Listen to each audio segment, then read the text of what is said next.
Hello bachcho, let's read out a question. First, a spherical cell of radius r1 with a uniform charge q has a point charge q0 at its center. Find the work performed by the electric force during the cell expansion from radius r1 to radius r2. So देखिए इसको diagram के through understand करते हैं.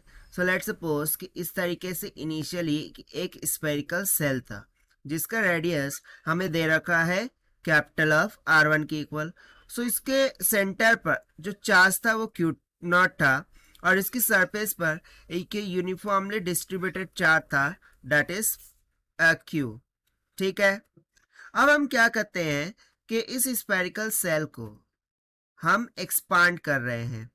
इस तरीके से हम क्या कर रहे हैं, स्फेरिकल सेल को एक्सपांड कर रहे हैं up to the radius of r2. ठीक है ना, ताकि इसका रेडियस क्या हो जाए r2. सो ये एक्सपांशन के लिए किया गया जो वर्क डन है वो हम यहाँ पर कैलकुलेट करना है. सिंपल. तो चलिए स्टार्ट करते हैं सोल्यूशन से. But before of its let's talk about the key concept which we are going to use here for this question. So work done will be equals to the minus times of the change in energy होगा. ठीक है. So basically यहाँ पर ये जो change in energy है ये होगा क्या. सो ये change in energy equals to होगा the final energy minus initial energy के. ना सबसे पहले हम फाइंड आउट करते हैं यहाँ से इनिशियल एनर्जी को. सो ये एनर्जी जो होगी ना वो बेसिकली सेल्फ एनर्जी. ठीक है ना, ये कॉम्बिनेशन होगी किसकी, एक तो हो जाएंगी सेल्फ एनर्जी प्लस दूसरी हो जाएंगी इंटरैक्शन एनर्जी. दूसरी हो जाएंगी interaction energy between the charges. Obvious सी बात है. ठीक है ना. सो यहाँ से U initial will be equals to. So self energy क्या होती है उसका फॉर्मूला हमें पता है, दैट इज चार्ज का square divided by 8 pi epsilon naught times of the distance. So यहाँ पर सेल्फ एनर्जी रेडियस के कारण से हो रहा होगा यानी कि r1 और इनिशियल की बात कीजिए ये. सो इनिशियली रेडियस कितना था r1. सो यहाँ पर हो गया r1. ठीक है. प्लस में ना इंटरैक्शन एनर्जी क्या होंगी. सो इंटरैक्शन एनर्जी दो चार्जेस के बिटवीन में होती है. सो देखिए सेंटर पर चार्ज क्यू नॉट है और सरफेस पर चार्ज क्यू है यानी कि ये सिंपली क्या हो जाएगा Q not into Q divided by the 4 pi epsilon naught times of the distance between them that is r1. Simple. ठीक है. अब फर्दर हम फाइनल एनर्जी लिखते हैं. ठीक है ना, U F. So same thing इसका यूज करके मैं क्या लिख सकता हूं कि Q square divided by 8 pi epsilon naught times of r2 plus Q not into Q divided by 4 pi epsilon not r2.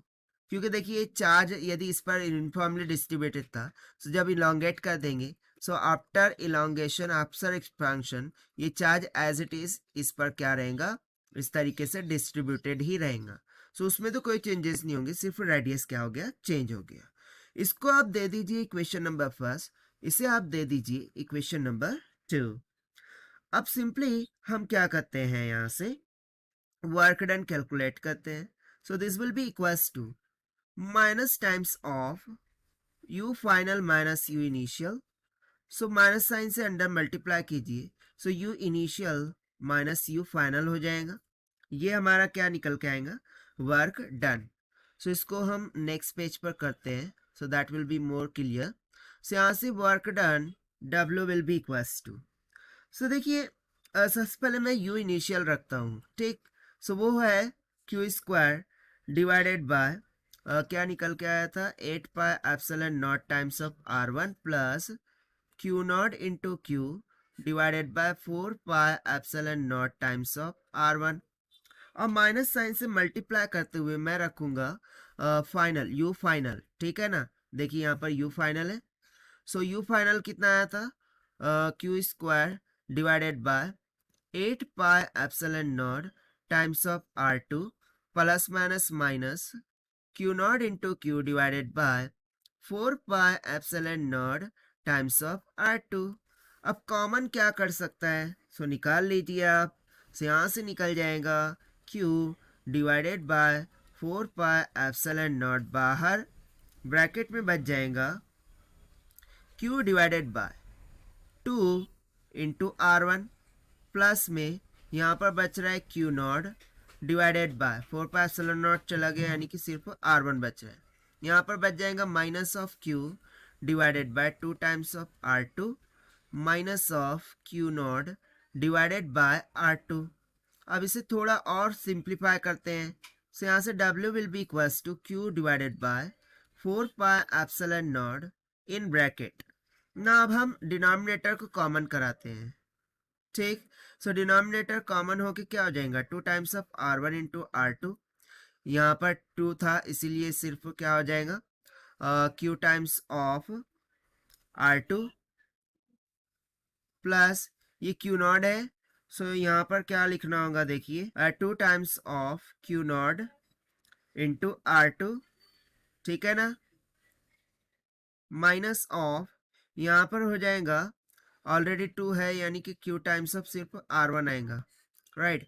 और यहाँ पर हो जाएगा minus of 2 times of Q not, और क्या बच रहा है R1 भी तो होना चाहिए, सही हो गया R1। सो और सिंप्लीफाई कीजिए, W will be equals to Q by 4 pi epsilon naught in bracket. So यहाँ से देखिए मैं कुछ कॉमन काट सकता हूँ, yes I can take R2 as a common. R2 को कॉमन किया तो Q प्लस 2Q नॉट हो गया, माइनस ऑफ R1 को कॉमन किया सो Q प्लस 2Q नॉट यहाँ से कॉमन निकल के आ गया। और डिविडेंड में 2 टाइम्स ऑफ R1 प्लस में R2 already as it is है। सो और फर्दर हम सिंप्लीफाई करते हैं। सो यहाँ से W will be equals to Q divided by 4 pi epsilon naught in bracket. Now if I will take Q plus 2Q naught as common, so bracket में क्या बच जाएगा R2 माइनस में R1 divided by 2 times of R1 into R2, ठीक है। सो इसको यदि मैं और सिंप्लीफाई कर रहा हूँ आपके लिए, सो और सिंप्लीफाई करके बता देता हूँ कैसे कि यहाँ से W will comes out to be equals to Q divided by, ना देखिए यहाँ से मैं 2 को बाहर निकाल लेता हूँ। सो 4 2 कितना हो गया 8, सो ये हो जाएगा 8 पाई एप्सिलॉन नॉट, ठीक है। और Q plus Q not basically 2Q not है, ठीक है, 2Q नॉट ये बाहर निकल गया। ब्रैकेट में क्या बच गया R2 माइनस R1। सो मैं क्या करता हूँ डिनोमिनेटर सेपरेट कर देता हूँ, ठीक है। So R2 divided by R1 into R2 minus of R1 divided by R1 into R2। So यहाँ से R2 cancel, R1 cancel. So finally जो वर्क डन है वो निकल के आ जाएगा Q divided by 8 pi epsilon naught in bracket Q plus 2Q naught in bracket 1 by R1 minus में 1 बाय R2 के इक्वल, ठीक है। और यही हो जाएगा हमारा आंसर फॉर दिस क्वेश्चन, जो कि हमने सॉल्व किया है by using the concept of work done is equals to the minus of change in energy से। So this is the required solution. I hope you understood well. Best of luck. Thank you.